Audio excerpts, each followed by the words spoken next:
Welcome. Okay, let's continue. Okay, so CrossFit, then powerlifting, then strongman. Yes, CrossFit was from like 2014, 2015. Powerlifting was 2016. Competed 4 times that year.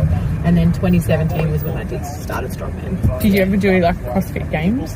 I did the CrossFit, what's it called when you, everything's like online.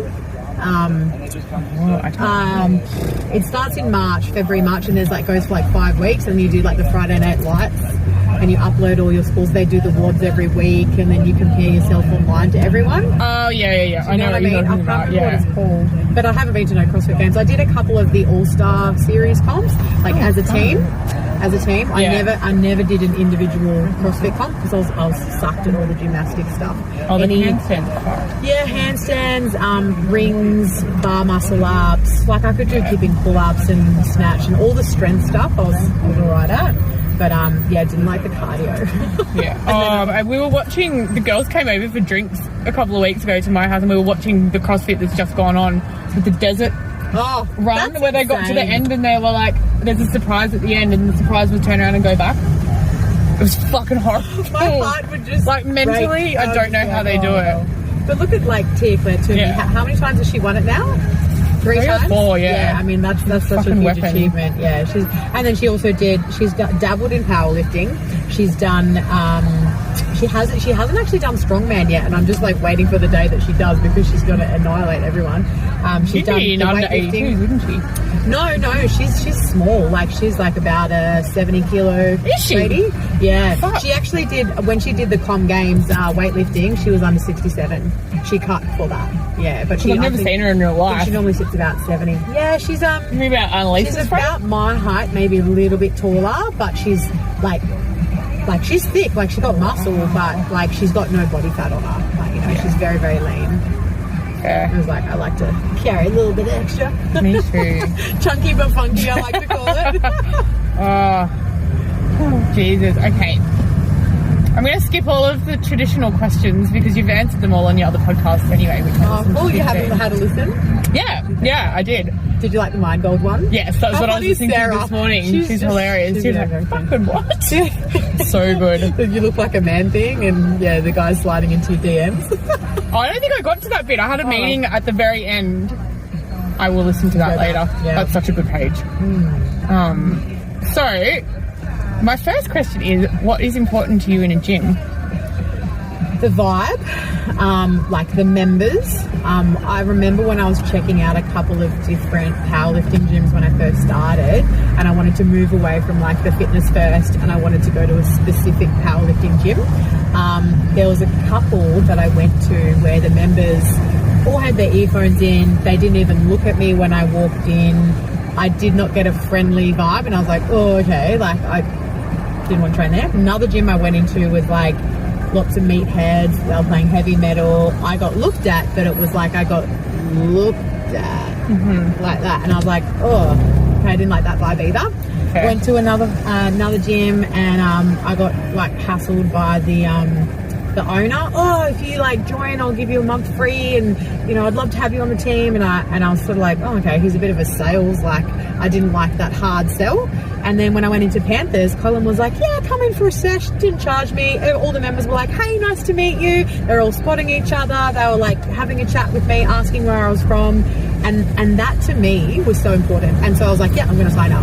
And Panthers was a little bit further for me to travel than the other ones that I'd gone to, but the vibe to me was everything. Yeah. Nice. So that's really important. Equipment is fairly important, especially when you do strongman, because it's such a specialized sport. Like commercial gyms, you just won't find the equipment that you need to do strongman. In Brisbane, I think we're very spoiled for choice because there's a lot more gyms now that are actually buying like the farmer's handles and a log, to get somewhere that has stones, like a full-on stone platform, and all that is because they break shit, like when you're rolling the stones off platforms. You saw how a couple of them cracked on the weekend. Yeah. The stones can crack, or the cement, like the bits that they're under can crack. The stone platforms can get damaged. I've seen someone load a stone and then the platform just like smashed because it was made of timber and they had like the black matting on top, but it was a 200 kilo stone and they just walloped it on. So of course it's gonna that'll be our platform one day. Yeah. Are you listening to this, Mitch? Yeah, so equipment's really pretty important. Cost, it's like, yeah, it's important, but it's not majorly important. So, like, you know, your membership fees and stuff like that. What do you get for your membership? Do you get programming included? Do you get, you know, a check-in once a month? Do you get, you know, nutrition coaching? Like, that kind of stuff is important to me. But I've just recently had to, like, cancel my Panthers membership because I live on the other side of town now. So I'm still getting my programming from Colin, who's been my coach. But I'm going to be training at a gym that's closer. That also has a lot of strongman stuff, and they do $10 memberships for veterans. And so being in the Army Reserve, the owner of the gym is ex-defence. Yeah, nice. I thought, hey, like, it's a no-brainer to go and trade there. I do have a bit of a garage set up. So during COVID, I bought like the stand or submit utility yoke, and that transforms into so cool. It's such a good bit of kit. I love it. I've got like a squat rack. I can do all my overhead pressing there. I've got a log. I'm looking at getting a monster dumbbell. Have been looking for a little while, especially because it's like a record breaker event at ASW. Yes. But I don't know if it'll come before Christmas, and then I'm like, shit, it's in like 6 weeks. Mason stopped making stuff now, hasn't he? Have you got a goal for the MDB record? Well, I hold the record at under 82 at 55 kilos. I'd like to break that, but I also think like I have to cut weight to get up to 82 kilos. so Australia's Strongest Man and Woman is an open weight class, so you know I'll have to weigh in, but I'm not competing in my under 82 normal class, and I had to weigh in nude for nationals like last weekend. I saw that. So I don't want to have to do that again, because then you've got Christmas and, you know, I've got a lot of work functions and stuff coming up. I don't want to have to be dieting, and if anything, like, I think I can afford to bulk up and get a little bit stronger, because with some of the events I need to be like well nourished. So yeah, I would like to get more than 55 kilos, but the dumbbell, the stand or submit dumbbell is different to the one that I have at Panthers. Like, the stand or submit ones have the caps on the end. That's why I asked you yesterday, like, what have you got? The one that I train on has a flat ending, and when I rest it in that rack position, it's like on my trap. But the stand or submit one, because they've got the cap on it, you have to hold it a little bit differently, and that affects my press. If I don't get a good clean, and if my rack position isn't stable, my press is going to be weak. So I'm looking forward to training that with you guys tonight, because that's the dumbbell that's going to be used at the comp. Right. The stand or submit one. The little one. Ours will be the 40 kilo one and loaded onto that, on top of that. So it comes in 25 and 40. Oh, okay. So we've got the small one and the big one, not the medium one. Oh. Okay. So we've got, So I'll have a look. We'll figure it out. There's 4 of them there. But other goal for ASW is I'd like to podium. Yeah, nice. Yeah. And how many other women are competing at? I think there's 7. There's 7 that have signed up. I think there's 10 guys and 7 women. I think there's still a few people that are like potentially pending their invites. Work or injury pending. Oh, that's gone. Oh, your battery died? No, it's just I think. Oh.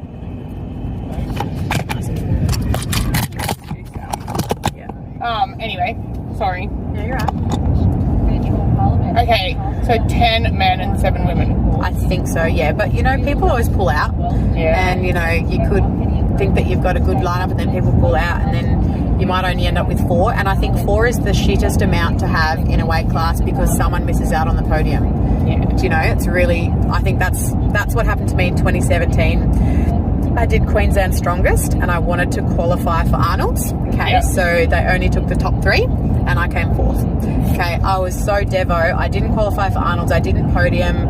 You know, I zeroed the squat event, which was actually going to be my best event, because I love squatting. What was the squat event? So it was like a Viking press. Yeah. So there was a bar across it, and instead of like pressing it, you rested it on your back and you had to go down and up, down and up. But when I set my rack height, I wasn't wearing my lifters, and then I actually set it one lower than what I should have been. So when I did the squat, I was actually going way too low, and then I couldn't get it back up because it was 160 kilos. So yeah, an event that I thought that I would absolutely smash, I zeroed. And then same with the log. The competition was outdoors in the sun, and I don't do well in the heat. Yeah. And I was like pressing up into the sun, and the ground was uneven. So when I split jerked, my foot kind of rolled and I missed my log. Like, it was a really bad comp for me, and I was so shattered. But then I was like, okay, I still want to qualify for Arnolds, and I was looking around at comps to do where I could, you know, get an invite to Arnolds. So I ended up going up to Cairns and doing a qualifier out there, and that's when I got my invite for the 2018 Arnolds. Right, in Melbourne. Yeah, I won that show up in Cairns, and I was like, okay, like I came from coming last to winning. And sometimes I said this on Jess's post, like, you know, do you train with Jess, the green hair? Yeah. So she was like a bit down about her not getting a deadlift and cutting weight and all this, and I said, mate, like, we've all been there. Like, sometimes you need to have those failures and losses to realise, you know, get that fire in your belly, you know, and literally work your butt off until you get to where you want to be. Like, no point complaining and moping about it. Use those failures to develop into the person and the athlete that you want to be. Oh, that's such an important part, and that was such a mental struggle for me. I want to make sure this is recording because I feel like this is a really important conversation. Yeah. Learning to be okay with failing and learning to be okay with the up and down. Mm-hmm. That I crossed that threshold in September. Yeah. And fucking hell, I feel so much better now, because it had been that upwards trajectory like you were talking about in your podcast. Yeah. With gains, nothing goes wrong. Yeah. And then you get to a point where you kind of like plateau a little bit. Well, I went backwards because I cut so much weight. My deadlift went down, and I was just shit. I was dizzy. I was just... When you have this number in your head that you know you've hit in training, but then on competition day you've manipulated your body weight, you're fatigued, you're tired. Yeah, like exactly. It can really fuck with your head a little bit. Yeah. I've learned over a few years of competing is if you zero an event or if you do badly at any event, just move on, because there's 5 other events or 4 other events, whatever it is. Everybody's going to have at least one bad event, like unless you're Camilla Forganolo and you just win everything, or Naramu from WA, like you are going to have your good events and your bad events. But I know my strengths and I know my weaknesses, and so whenever there's a deadlift event, I'm like, okay, like I'm prepared to be bottom of the pack for this because that's not a strong event for me. But if there's a yoke or a farmers, I'm like, right, I know I can catch up points here. And I focus on my strengths, and I have to like change my mindset into thinking, you know, I can catch up here. Yeah. And does Colin program you to go right in on your strengths or to focus on your weaknesses, or somewhere in the middle? I said to him this year I want log and deadlift, like I want those numbers to come up.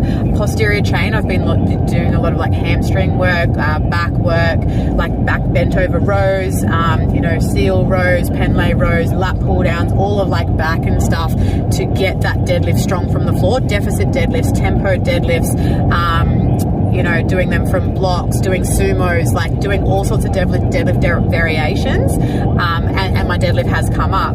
Same with the overhead pressing. With a barbell, I was doing quite a lot of work with a barbell to train for OSG, but I was also doing dumbbells, I was doing incline, I was doing log on the incline. Like, that's actually really cool exercise. Everyone's always used to pressing log straight overhead, but I was like on a bench on like 90 degrees, and I'd had like the rack like height set up like that, and so you're just getting the tricep, and the width of the log is very, very different to a barbell. So I found that the log incline really, really helped my log overall. Right. Like, that's a note to any coaches out there, log incline press. Okay, it's good. The girls have been asking about tips for that. Yeah. One thing I do want to ask you, and you talk quite openly about mental health, and I think the conversation in general about mental health and the ties with exercise is really positive and moved in a good way this year. What would the impact be on you if you had an injury that completely took you out of strongman? And how would you manage that? Well, I've had a knee reconstruction. Right. I had that in 2014. I snapped my ACL playing roller derby. Roller derby was my life, like pretty much what strongman is to me now. Yeah. I was playing for the #1 team in Queensland. I we did tournaments overseas and interstate, and I tried out for the Australian team as well. So I was like very, very, very much into my roller derby, and I snapped my ACL at a tournament in Adelaide in 2014. I had the surgery, and yeah, I was absolutely devastated. I was taken away from my team, my training, you know, socially I felt very isolated because I couldn't drive anywhere, and I just split up with my long-term partner at the time, so I was like living alone, and I hated asking for help, even though I know there were people that were like, I'll do your groceries for you, I'll take you to your appointment, and I was just like, I just didn't want to ask. So I like moped around and just cried, and like fuck, that was a really, really shit time. But I got through it, and rehab is very, very important. I still have issues now with my knee.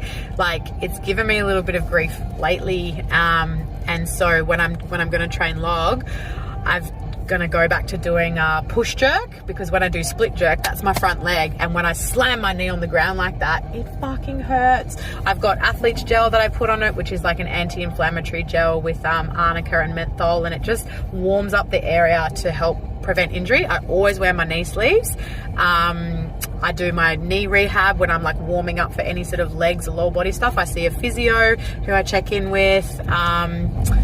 Yeah, I go and get my body looked after, because I think that whole like prevention is better than a cure thing is really, really important. I haven't, luckily, touch wood, had any major injuries in strongman since I started, but I do know that when you have an injury, it's a huge setback, like mentally, because you know what you're capable of or what you could have done, and then you're like, okay, I'm back at square one. But just keep in mind, there are people out there that are paraplegics. There are people out there that are bedridden. There are people out there that are immunocompromised, that can't even like leave the house without getting sick. And so if you just have a broken wrist, or, you know, a broken leg, or some injury, strain, or whatever, it's not the end of the world.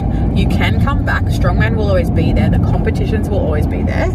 A lot of people think, oh my God, like my life is over. Like, yeah, I've got this sprained wrist that I can't press anything. Well, hello, just give it a couple of weeks, months, whatever it takes. It's not going anywhere. Yeah. Like, you know, you've got to get your head right before you can get into that competition phase again. So I feel lucky that I haven't had anything too bad go wrong. Like, I did have a sprained QL, like my quadris laborum ligament in my lower back, after doing 110 kilo stone a month before Arnolds last year. Oh, fuck. Yeah, and so I thought I was going to be out for the competition, because I actually ended up going to hospital.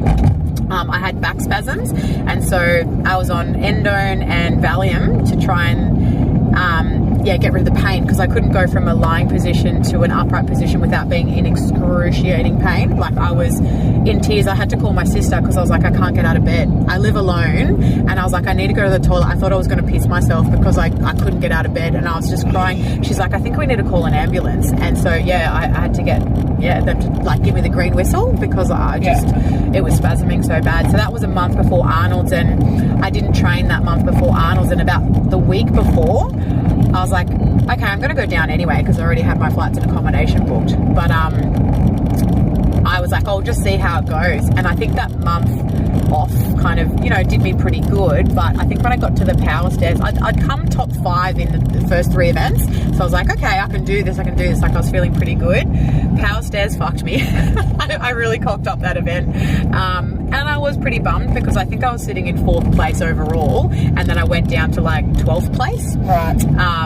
Oh no, it wasn't. No, I came 12th place in the power stairs, but because there was like 20 chicks in my weight category, in the under 82s, that was absolutely huge last year. Right.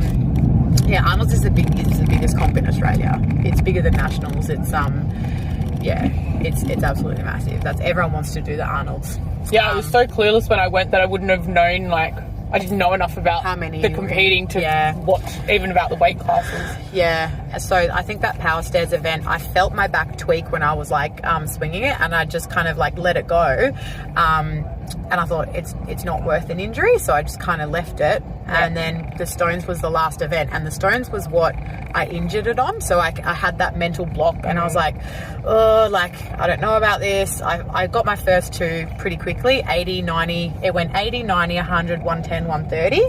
And I was like, okay, I want to get the 110 because I know I can. And I said, if I get that, then I'll have a crack at the 130, which would have been like a YOLO PB anyway. But I thought, yep, that's my goal, to get to the 110. I did 80, 90 quickly. When I did 100, I picked it into my lap, and then I fell back. I lost my footing. It was just a silly mistake. I lost my balance, and then I was like, oh fuck. Picked it up again, got the 100, loaded it. I got to the 110 and I lapped it, and when I went to load it, my finger went like that, so I got caught between the stone and the platform, and those platforms are metal. My actual fingernail that I ended up hitting was black for 4 or 5 months. Until it grew out and fell off. Yeah, so Jesus. I got it, went like that, and then dropped it, and then they're like, 10 seconds left, and I was like, fuck! Picked it up again, so I lapped it twice, and then I just was too gassed to load it by the time the whistle blew. So, yeah, and so because of that, I ended up coming 6th. Yeah, still friggin' amazing. Well, I was like, that was my year to podium. I wanted to podium because the year before, in 2018, I got tied for 3rd on points. But you know what the countback is? Yeah, that's how I won. Oh, is it? Yeah, that's how you won, yeah. So I was Devo because 2018 was my first Arnolds. I got 3rd, 4th, 4th, 5th. So my consistency through all the events was really quite good, top 5 in all of the events.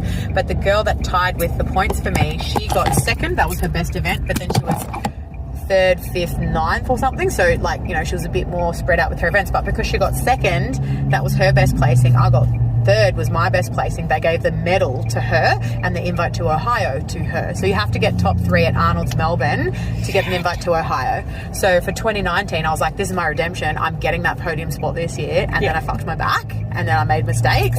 Didn't really have a good day. So then 2020, I was like, right, this is my year. 2020 is my year. And then 2 days before flying to Melbourne, they're like, oh, it's cancelled because of COVID. So, and I can't do Arnold's next year because I'll be away with the military. So. Oh, fuck.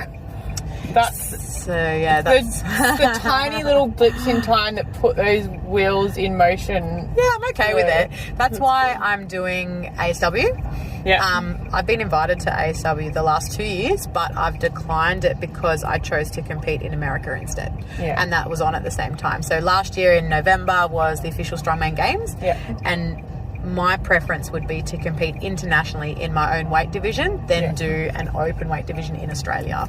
Yeah, then the year before in 2018, I declined because I went to Memphis, Tennessee, which was for the USS Women's World Pro, and I cut down to under 75 for that comp. Jesus. And I came 3rd over there, so I was like stoked with that. Okay, let's talk about cutting, weight management, and also how your training and weight cutting impacts your social life and how you balance that, because I really struggle. So I want to hear from you on that. It's fucking hard. I actually paid for a nutritionist, Harriet Walker. She's based up in Cairns, and she helped me with all of my nutrition. So I know that if I'm paying someone for a service, I'm accountable to them. There's no way that I could have done that on my own. I needed help because I was like, oh, I think I'm eating healthy foods, but I had no idea what calories were in them. I didn't even know about apps like MyFitnessPal or Calorie King or all the tracking events. Weighing my foods, I never did that. I was eating like, salads or chicken, but I was eating like way too much. Like my portion sizes, I just were non-existent. So I got help with that, and I paid for like a consult, which we did via Skype, and then she asked me what foods I liked and didn't like, any allergies, family history, all that kind of stuff. And she basically catered me a meal plan. I told her what my goal weight was and the date that I needed to get to that weight. We had 12 weeks to cut 7 kilos. 7 or 8 kilos. Yeah. And so I didn't want to have to do water loading, saunas, any of that shit. I was like, I want to actually lose the weight and like get shredded and do it properly.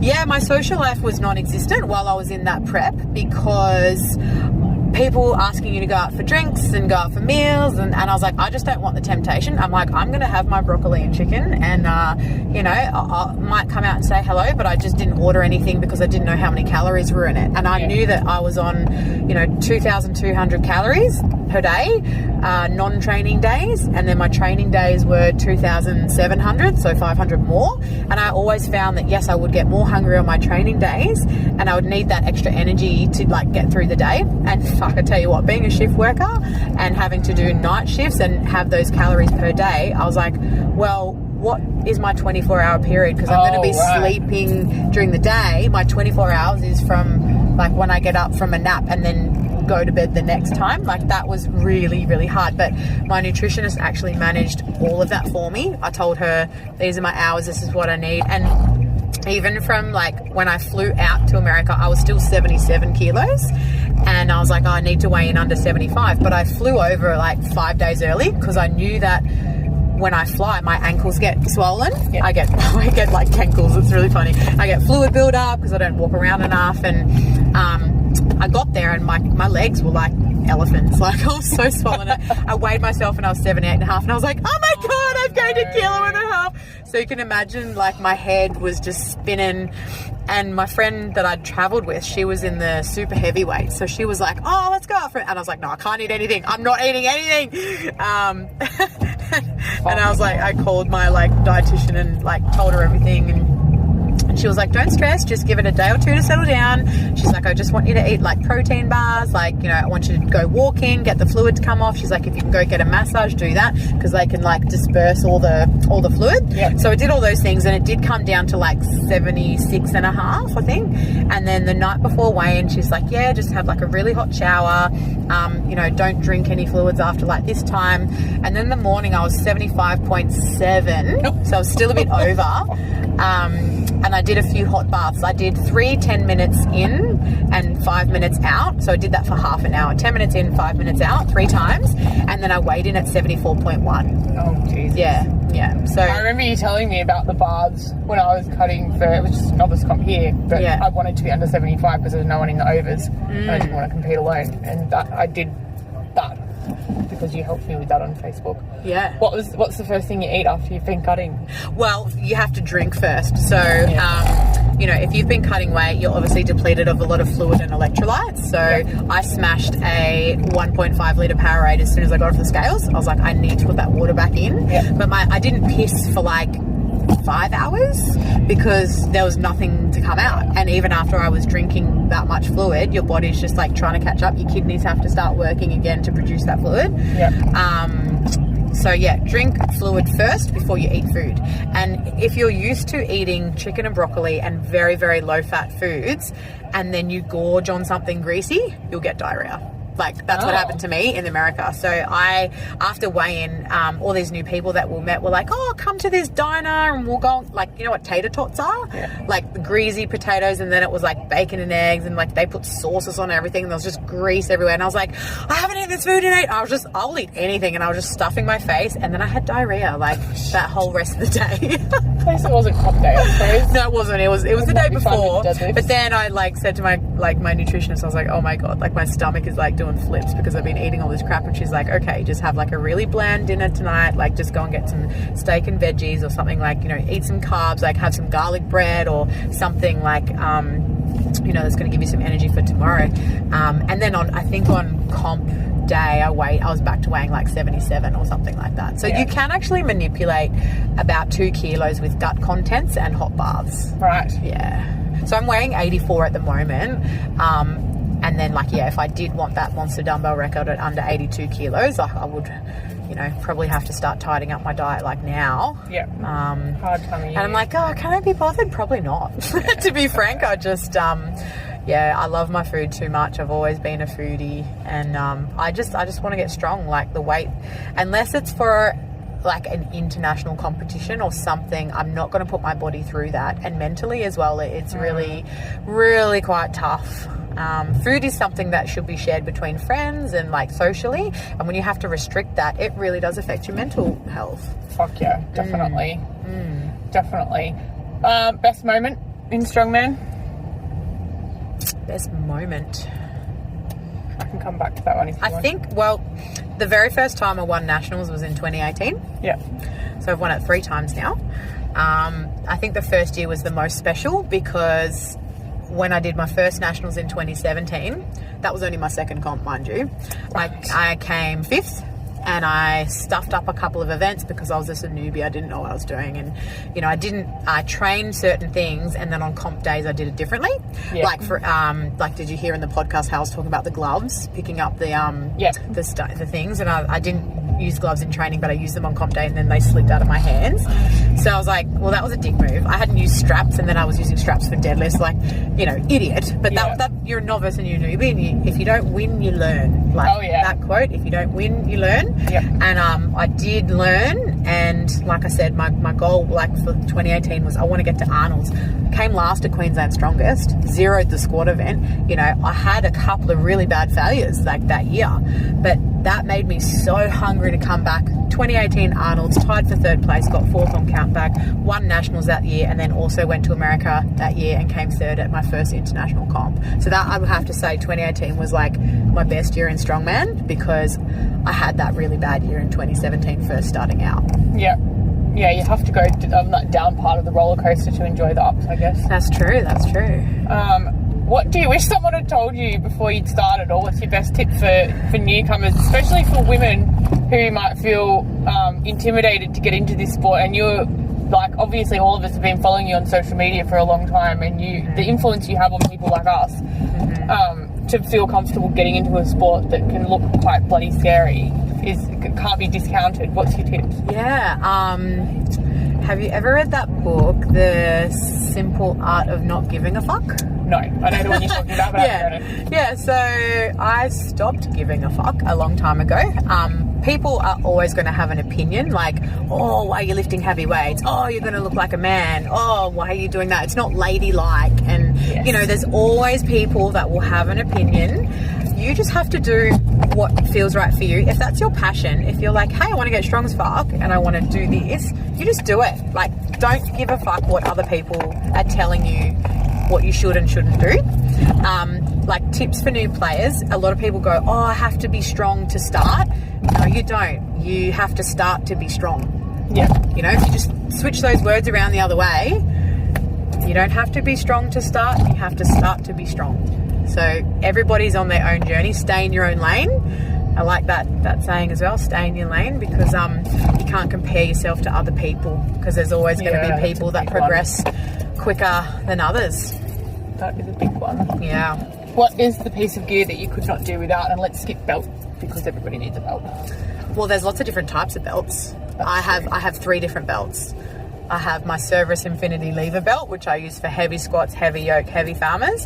I have my triple ply Cerberus belt, which I use for deadlifts from the floor, 18-inch deadlifts, and axle clean and press. And then I have my soft belt that I use for stones, monster dumbbell, log. Yeah, so they all have different purposes. But if you're just starting out, what would be the type of belt you would buy? Depends what you want to use it for. They all have different things, yeah. But the thing that I couldn't do without would be my knee sleeves, because if your knees are warm, you know, you've got the mobility to bend and flex, and you have to, like, yeah, you have to have that mobility. And because I have a dodgy knee, I have to have my knee sleeves on. Yeah, wrist wraps if you've got dodgy wrists, elbow sleeves if you've got dodgy elbows.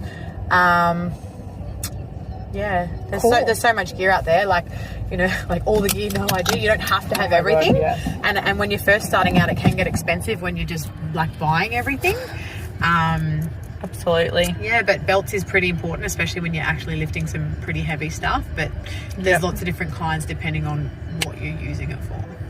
Thank you. Yeah. I could have driven all the way to Melbourne and done that. Bye. It's time to train now.